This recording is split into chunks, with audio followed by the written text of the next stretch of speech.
Welcome to the Savvy Social Podcast, the show that blends stories and strategies to help businesses create engaged and profitable online communities using the unique power of social media.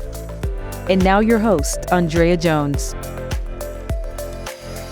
Marisa, welcome to the show. I'm so excited to learn all about the Story Stripdown. So let's just dive right in.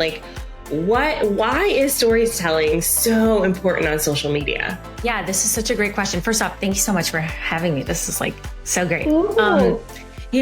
This is such a great question because people are always like, tell more stories in your content, tell more stories. And I just think it's important for people to understand why it's so needed. So just from a history standpoint, storytelling is our oldest form of communication. It dates back to the Chauvet caves, which I had to look that up to make sure I've been saying it right all these years. I'm like, am I been saying this right? Podcast. The Chauvet caves, 30,000 years ago. This is how we have been communicating. And if we think about some of the greatest leaders that throughout history or the greatest storytellers, I always use, I'm not a religious person, but I always use Jesus as a great example of this. So Jesus, he didn't instead of saying, hey, you can mess up and God will still love you, he instead told the story of the prodigal son. So he would tell stories to often help people absorb, a truth or a teachable moment instead of just kind of standing, I would say soapbox. And I guess Jesus was standing on a mountain or some hillside somewhere, on his soapbox. He really got people to pay attention by telling these, and they weren't these grand stories either. They're what I call in my world, slice of life moments. So telling these small slice of life moments. And there's studies that have shown that the brain lights up when a story is being told and people are better able to absorb a truth or a lesson when they're told in a story form, as opposed to just being hit with facts and figures. So that's kind of a little history lesson to just let people understand that storytelling works. It works. So when people are saying, tell more stories, it's not just kind of out of thin air. It really, really does do two things in your business. I always tell people that, people make purchasing decisions based on two things. One is what you're selling, something that I want. That's why your messaging or your what I do statement has to be so clear and specific. This is where we start in my signature program in the Copy Confidence Society is how could you talk about what you do with clarity? And then the second part is, are you the person that I want to do it with? That's why having these elements of personality, of your values, these small slice of life moments help people to connect to you, as opposed, again, to just getting on Instagram every day and just hitting them with facts and figures. It's a window into you that people, when they're going, oh my gosh, I'm trying to figure out who I want to do this work with. Oh my gosh, well, here's Andrea sharing this little slice of life moment about her family or about her dog or about this. And now when they go to make purchasing decisions, they're like, you know what? I'm going to go with Andrea. I feel like she gets me. I feel like there's a connection here that we can do through storytelling. Yeah. And, I recently experienced this. I went back home to Miami, where I'm from originally. I always say I'm from Atlanta, but I was born in Miami. That's where my grandparents live. Yeah. No, I didn't know that. I was talking to my grandma and she was telling me all of these stories about her life growing up. And especially because she grew up on a plantation and, her life is so different from my life. And being a Black woman back then meant a different thing than it does now. And the powerful stories that she was telling just really stuck with me, especially this visit, because now I have a daughter and her life is going to be different. And so I totally hear you on the storytelling side. My follow-up question that would be, when we're thinking about these slice of life stories, how do we decide what to share and how to share it without just being, here's a picture of my food that I ate today. You know what I mean? How do we use the slice of life to actually promote our business instead of just sharing our life? Yeah, totally. So, something that I do, if this is helpful. So something that we do in the Copy Confidence Society is we have people start in the first module. We have you kind of choose what we call your copy star, which is based, because I was an actor in my former life. So we really base it on a lot of the archetypes of acting. So it helps you uncover your personality in your copy? Like, are you leaving parts of yourself on the table? So there's 5 to choose from. It can be a combo. You can be a triplet. There's like the hooker with a heart of gold, the nerdtastic leader. And how do you find yourself? Because a lot of times online, we're just seeing like kind of bigger or more bombastic personalities. And it's like, well, if that's not you, then you're like, gosh, what do I share? How do I stand out? So the copy stars kind of help you uncover that. And then something that goes with that is we call it your motifs, like these different themes that you want to talk about that you can connect back to your business in some way. So we want to kind of start off with those motifs, but then sometimes, and I'll give you an example of me. I might use those motifs like in my feed on Instagram, like I'll always say, the best copy, can't fix a muddied message. And I'll go through that motif like over and over again, like in my feed, and I'll connect that back to like certain stories of like my time as an actor, of like certain people who stood out versus who didn't, and I'll always use like little stories from my actor life to do that. So in the feed, I'm like connecting it back to like a teachable moment. But then in my stories, sometimes I am just sharing like the straight up, there's no connection back. It's just my personal. So like on Friday nights, my husband, thank God for him, because I really don't know how to cook. I'm Italian, which is like, this is like heartbreaking for anybody. Like, what do you even mean? So he'll cook and I'll do like these Friday night dance parties where I'm just dancing to music, to stuff that I love. It doesn't connect back to my business at all on like a, overt level, but it does. Because again, it goes back to that second purchasing decision of like, I've had people message me and be like, oh my gosh, this is so fun to watch. I had somebody join the Copy Confidence Society because one night I realized that song Cotton Eye Joe, I always thought it was like gibber. I never knew what the first part was. I just always knew Cotton Eye Joe. So one night I looked up the lyrics and I realized what Cotton Eye Joe, I was like, oh my God, the beginning part is, if it hadn't have been for Cotton Eye Joe, I would have been married a long time ago. Like Cotton Eye Joe took this person's like partner from them. This is a really messed up song. And we've been listening to it at baseball games like our whole life. So I did this like breakdown in my stories one night, nothing to do with copy, nothing to do with business. And I had somebody who ended up joining the Copy Confidence Society. They were like, I laughed so hard. I was like, if this is any indication of what it's going to be like to learn from you, I knew the next time you were opening the doors, I was in. And that person became part of the society. So we talk about like, what of those motifs can we connect back? What are those like slice of life moments that we can connect back to your business? Like if somebody like loves to garden, like can we find a connection back to your niche or what you do really well?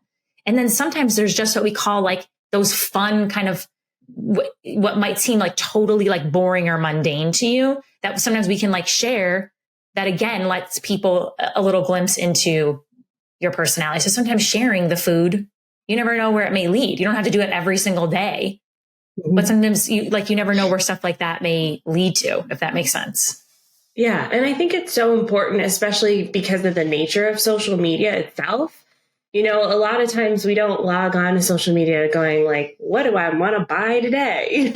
Right. We don't really go looking for some of those things. So to get that personality and then to be drawn in and to be basically converted into a buyer or customer feels like a really authentic process for social media.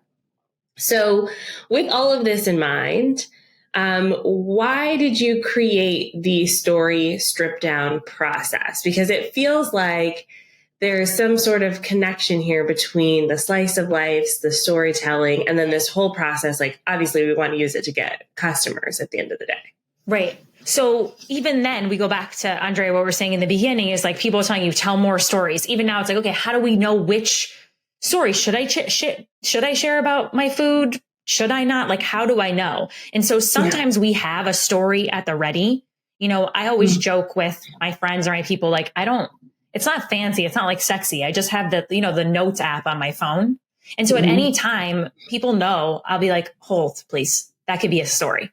Like we'll be having a conversation and I'm like, hold. And I have the weirdest things in this note app. I'm like, squirrel in the attic. I just wrote an email today about the squirrel we had in our attic last week. And I found a connection back to business. So sometimes it's like, we have those stories and I like to just store them as they come to me. I may not use it for months, but I'm just kind of keeping track. I'm always looking in my life, like what could be a story.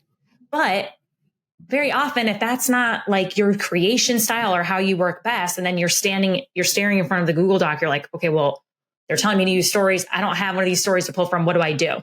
So that's why I created this Story Stripdown, to reverse engineer storytelling, to help people draw out more of these slice of life moments, so that you're never, that you always have a story at the ready. Even when you sit down, you may not usually you don't know what the story is going to be. You start off with, I know so many of our listeners are right there, where they're staring at their blank Google Doc and they're like, how do I even start with this? I'm so curious, like, what all the steps are, because I know that this is going to be exactly what they need to hear today. Oh, cool. Okay. Yeah. I love this. Cause even when it's like, okay, what stories? Like I'm happy like to go over what I do, but I know for the different, and doing this for as long as I have, I know that we still have people like, Marisa, I'm just not thinking of stories in the way that you are, and I'm like, all right, this is what we do. So I'll give you kind of the steps to the process. And then I know, Andrea, we're going to go through this using like you as like our example, which is so cool. Okay. So the very first thing when you're sitting down, this can be for an email or a social post. It can be for, wherever you want to think about it. And anyone who's listening, just kind of like, it can be anywhere. So the first thing that you want to, step number one is, what is the takeaway that you want the person to have from this email or this social post? So you're starting with that teachable moment. So you're looking back at like the main things that you talk about all the time, and you're picking one of those things. So like, what's the takeaway? What's the teachable moment that you want to address today? The second step is like, okay, what's stopping people from just doing the takeaway or the teachable moment that you want them to get? Like, what's in the way of them doing that? Like, what's the underlying feeling that's stopping them from you sharing whatever that teachable moment is?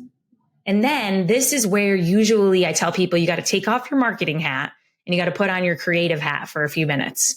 And so then this is where you're going to look at it and you're going to go, when have I ever felt that feeling in my life? And it may be in your business, but most of the time it's going to be outside of your niche. It's going to be something from your personal life or someone that you know even.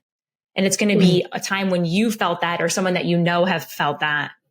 And then that becomes the story. So that becomes like what the story is. So we can use you as an example if you want to go through this. Yes. Okay. Oh, I'm so excited for this. Okay.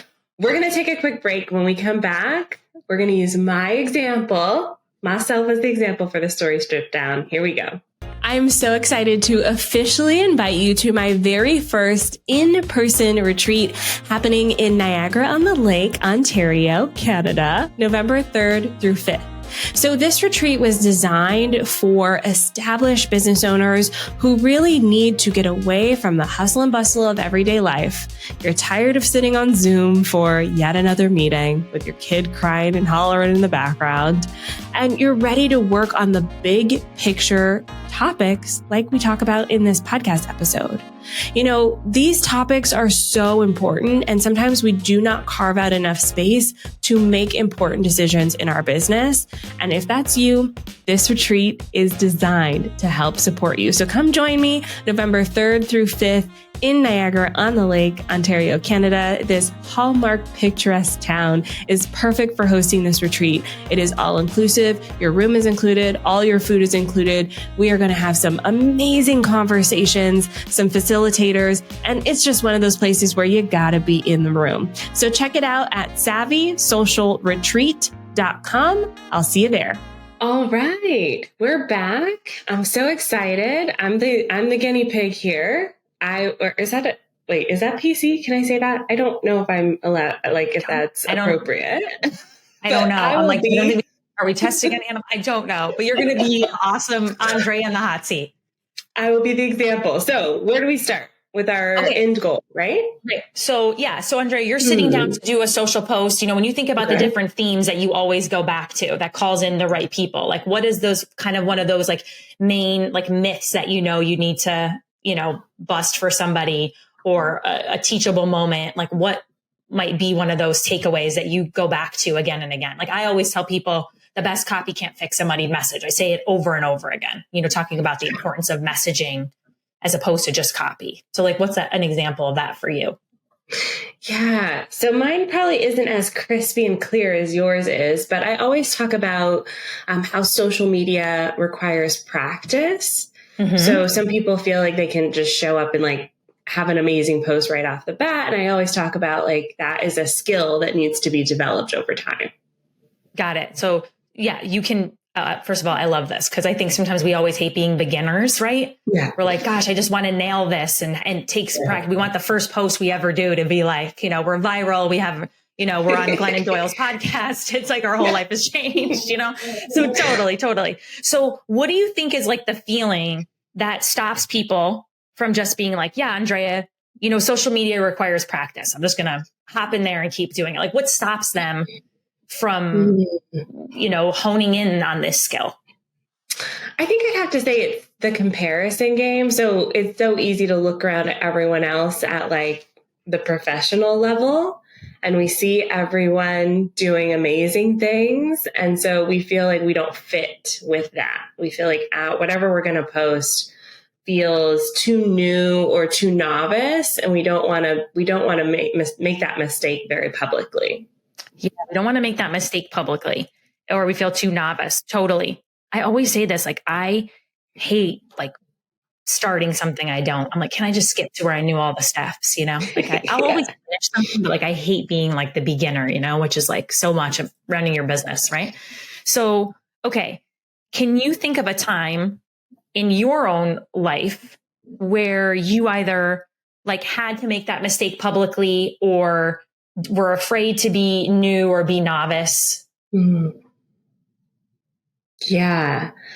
I feel like I've done this a lot recently with my daughter.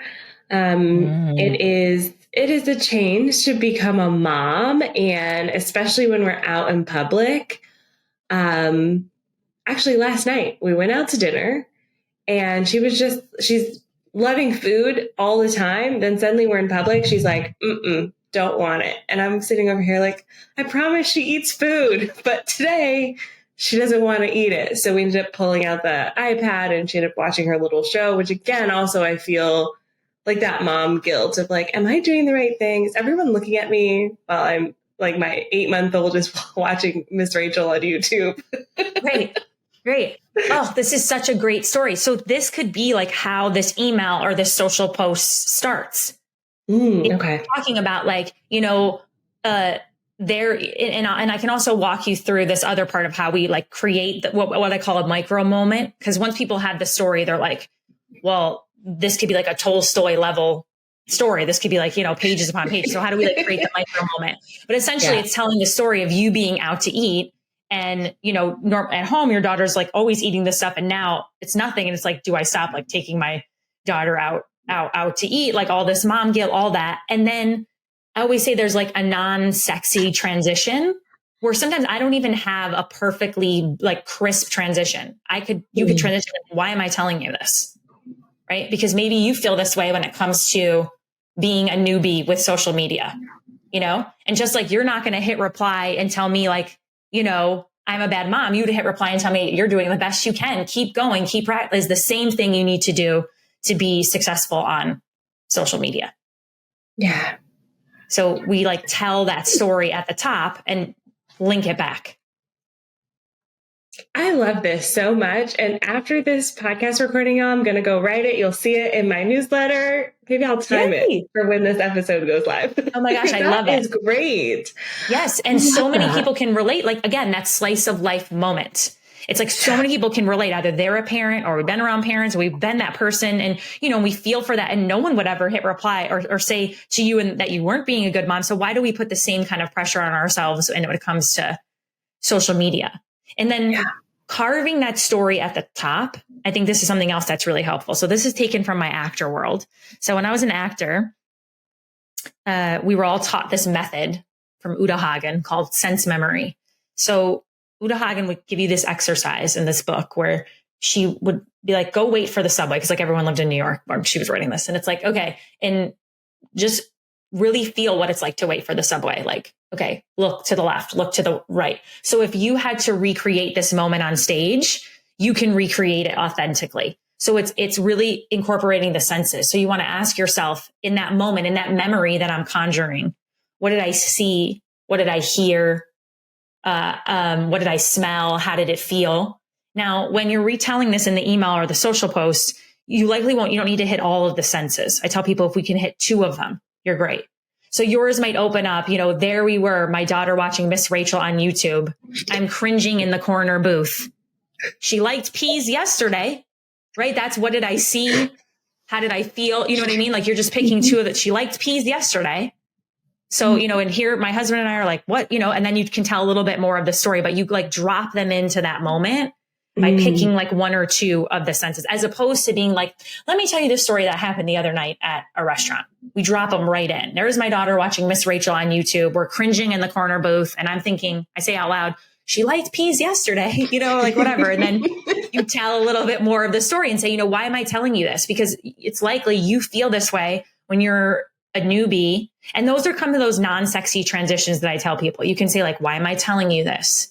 Or when this happened to me, it made me think about you.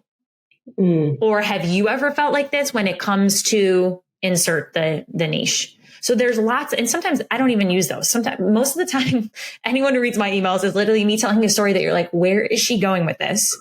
That's just how my brain works. And then I literally go, why am I telling you this? That's the non-sexy transition I use all the time. And now you give them that teachable moment about, hey, social media takes practice. It's a learnable, good news, just like me being a mother, it is a learnable skill. Yeah. And then there might be a call to action wherever, the next step that you want them to take from there. Yeah. Oh, that's so good. I feel like I do that a lot in my writing currently, where I do start from the beginning. And there is that powerful switch that you just identified there of starting in the middle of the story.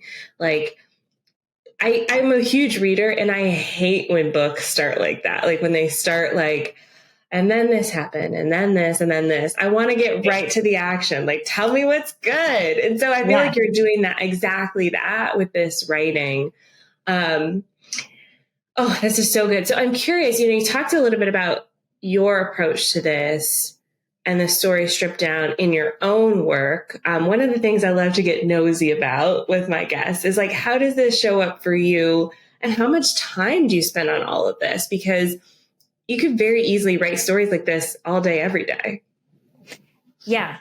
And so for me, like full transparency, this is what I love to do. I feel like at the end of the day, what I am number one is a storyteller. And I think that's why I'm great to kind of help people bring out those stories in themselves. So I love this.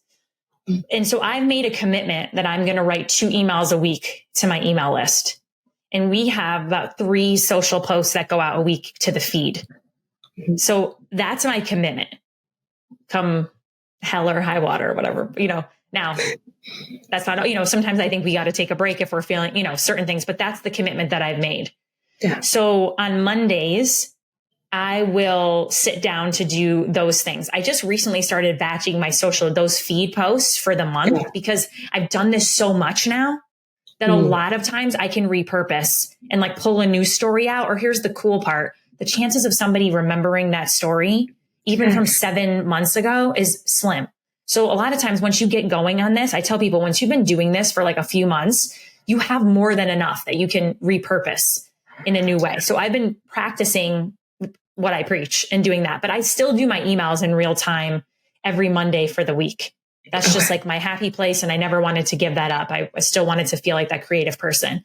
But I'll tell you, so many times I'll sit down, I'll have the story, but I use the story stripped down every Monday because I'm like, oh, okay. I try to make it a little bit like what's going on in social media is the same. So if, some of my themes are like, I've already said this a billion times on this podcast, the best copy can't fix a muddied message. I'll also talk about the importance of personality in your copy. So I kind of have these themes that I rotate through. So if I'm like, okay, we're talking about the best copy can't fix a muddied message this week. Oh my God, I've told so many stories about this. So I have to run myself through the story stripped down and I use it all the time. And so something that we say about the story stripped down in the society, we actually had this, one of our rock stars, Sheila, shared that it used to take her over a week to write one email. And after going through our module, that's all about the story stripped down, a little bit of what we talked about today with the the sense memory, how to craft the email. Like we give you all the time, everything. She cut it down to about 45 minutes. Yeah. Which I thought was just stellar. I was like, this is great. So for somebody like her, who's not a writer, who's not that all the time, she has now consistently said it's about like, she writes about an email to her list a week, and it takes her about 30 to 45 minutes now, and gets out the door. There we go. Yeah. And that's really my goal, is to get you to be able to do this in about like that half hour or 40-minute space, so that you can, and it's always going to feel at first, but that's why I think the Story Stripdown can be so helpful. And then once I tell people, once you've done this for a couple of months, as I've just said, you have more than enough now content to go back and repurpose in some way, because people, you think that they remember or that they saw it, but they don't, or new people. So I always tell people, if there's a story that really lands, every year I try to but look at my welcome sequence just to make sure it's like still relevant and I'm still speaking to the right people. And a lot of times I'll pull like the best of emails from that year, something that people really responded to or loved. And that will now go into the welcome sequence. Nice. So like new people that are coming in or like seeing that story, it gets to kind of live on. Yeah. Yeah. I know too. So as a fan, I know that you have the Facebook group, and then you also do social posts. I'm curious about the repurposing strategy there. So you write the emails first and then repurpose them to the group and to social, or like what's the plan? Yeah, that's so great. Okay. So the non-sexy answer is sometimes it's like whatever I'm kind of like feeling in terms of what leads the way, but like on a perfect kind of time, yes, I'm kind of setting up the structure of like Instagram. And then I'm like, okay, this is what we're doing for the month. And then I can break that down of like the emails that can kind of correlate to that. And then if I repurpose, so let's say I do a whole series on, how to create, the best copy can't fix a muddied message. People like 90% of the time, you don't have a copy problem. I'll say you have a messaging problem. So how do we create a clear, specific, and measurable what I do statement? So let's say I've done a series of posts on that where it was like a reel, a carousel post, another reel. The next time I hit that theme, I will likely take those same exact things, but now I'll flip flop them. What was a reel becomes a carousel post, and what was the carousel post becomes the reel. So sometimes it's like the caption that I had like a couple months ago is now like my script for the reel. Yes. And sometimes like what was the reel, it was great. And I'm like, oh, that was really good. Now I can put that into like a carousel post. So a lot of times I'm just flipping the way it was showcased. I'm saying the same thing, but now if I was speaking it in a reel, it becomes a carousel. And if I was, typing it in a carousel post, it becomes a reel. Yes. See, my brain is like going in a million different directions because I talk about this all the time, in that, I think sometimes we make it hard for ourselves when it comes to creating social media copy. We think we always have to come up with something new. And I think we feel that way because we see new things all the time, but what we don't recognize is we actually see repeats all the time. Like when Starbucks is talking about pumpkin spice latte, I guarantee you they're using the same messaging, the same ads, the same everything. Maybe they tweak it a little bit for the next year, but it's the same. So, doing the same thing in your business can really alleviate so much pressure that we put on ourselves to create new content. And I love that you turn reels into carousels into reels, and kind of like bounce around all the different topics, because that really just like multiplies on a drastic level the amount of content that you can produce any given month. I love that. I love it. Yeah.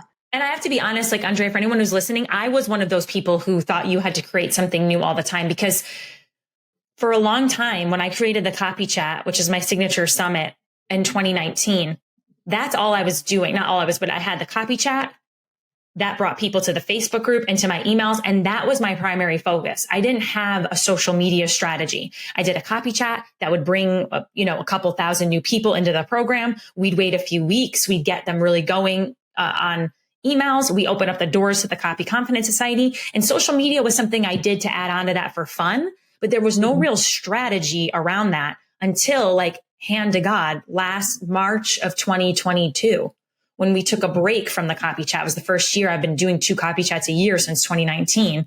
We took a break, and I was like, okay, I had that was where all my lead generation came from. And I was like, oh, I guess I have to like figure out a social media strategy. And I was definitely somebody that was scared of it for sure. Yeah. And I was like, oh, God, I really just rather go do a copy chat than have to sit and do. And then I realized exactly what you're saying. Oh, once I got going, wasn't as scary as I thought, which is why everything that we've been talking about, like, what are those motifs that you want to come back to again and again? What are some of those fun things that you can repeat? Can you keep track of some of those stories? Use the Story Stripdown. It was what I did to help me get going. And then by June, it's like March, April, May. Yeah, by June, I looked back and I was like, okay, that's good. We're going to repeat now from here on out. It's like, I'm good. We're going to repeat. So I just want people to know, like, I was definitely somebody who was like, thought that that's like what you had to do, because I basically just had people come in through the copy chat. And I loved Instagram. I thought it was fun, but I didn't necessarily have like, you know, the strategy around it. So it did seem scary to me at first, until I kind of, you know, figured it out for myself.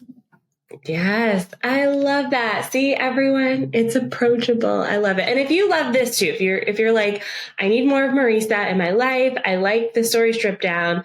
Marisa, you have this subject line freebie. Yes. Tell us about it. Yeah. So this is great because we've been talking about emails and social posts, and like the worst thing that can happen is you do a great story Stripdown, like, oh, it's such a great story. But if we don't have a great like opening hook or a subject line in your email, then your email doesn't get read. So how do we make sure that like all this awesome work you're doing, like your emails actually get read? So this is where I created the 50 plus scroll stopping subject lines. It gives you 3 subject line formulas to take your emails from, you know, maybe I'll read that later, to must read now.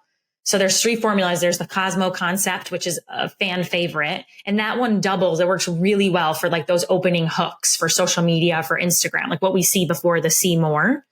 Then there's the Darlene and Clark method, and then the International Man of Mystery. And so for each of them, there's like a total of over 50 subject lines. And then I pair them, a bunch of them, with full length emails. So you can click and see the full length email, so you can see how it all goes together. So I think this is just a great resource as you're using the Story Stripdown to make sure that your opener or your subject line just helps you get more eyes on it, more people looking at it.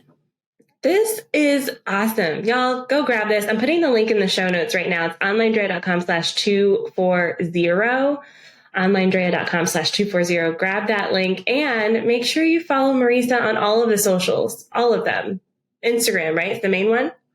Instagram. I mean, we've been talking a lot about the, you know, and you can kind of see me repurpose in action. It's at Tony, Toni, like Toni Braxton. Who was like my favorite growing up. So it's like, I'm trying to like be my own Toni Braxton. But it's Toni, Toni. And you can kind of see how I'll do some of this and like what I do, you know, in my stories and how I play with it. And again, I think it's good because it's really something that I started, you know, I wasn't like a guru on it or an expert. I just kind of took what I loved about it and was like, okay, can I make this work if we're going to take a break from our main lead generation source, which was the copy chat? So it could be great. And then DM me and let me know if you notice anything that's been repeated. Chances are you probably don't, you know, or if you do, you know, that too. Yeah. If you do, you're a super fan at that point. Yeah. And people need to see, you know, speaking of super fan, Andrea, you said something that this is helpful for people. Every October, we do a thing called the Spooktacular series. So every single email we send out is how scary, you know, what scary, ghoulish, scary movies can teach you about copy and business. And every year it's the same movies. I only add 1 new movie each year. And when we survey people at the end of the year, we say, what's your favorite emails that you get? Hands down, people say the Spooktacular series. It's the same emails every year. It's Beetlejuice. I Know What You Did Last Summer, Ghostbusters. And we added Casper this year, but they're the same. They're the same 4 emails every year since 2019. And people are like, hands down, I love the Spooktacular series. I love reading the Beetlejuice one. I read it every year. Now, the Addams Family one people love. People are like, I need to read it every year. It's always a great reminder. It's the same emails. I don't change anything. Yeah. So sometimes having cool themes like that is helpful. Like people know it's October, Spooktacular series, and I don't do a damn thing. That October, those same emails just go out and I'm just like drinking my pumpkin spice latte from Starbucks. There you go.